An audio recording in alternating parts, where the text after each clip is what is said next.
J'ai appris trop tard à compter jusqu'à 10. Quand le cœur déborde et que la bouche trahit.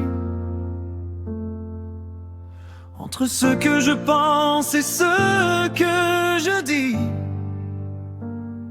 il y a des ruines que je reconstruis.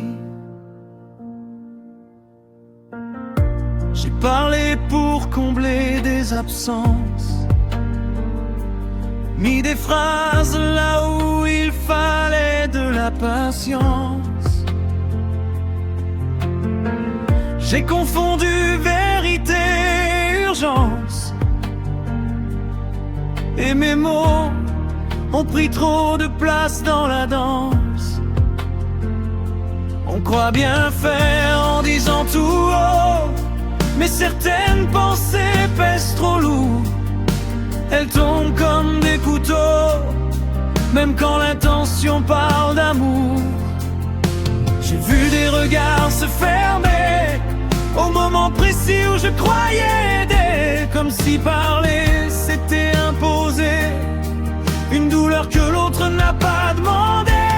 Il y a des silences qui protègent, qui évitent des tempêtes inutiles.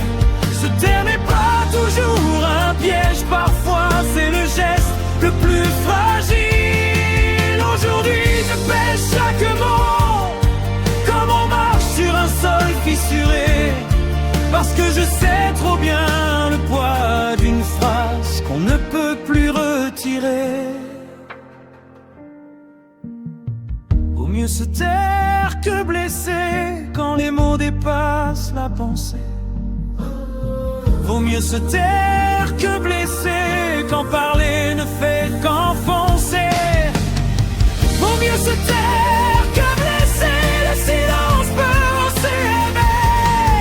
Vaut mieux se taire que blesser quand la colère veut s'exprimer.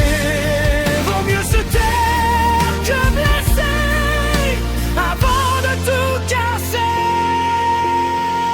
Vaut mieux se taire que blesser quand les mots dépassent la pensée. Vaut mieux se taire que blesser avant de tout casser. Vaut mieux se taire que blesser quand aimer c'est aussi respecter.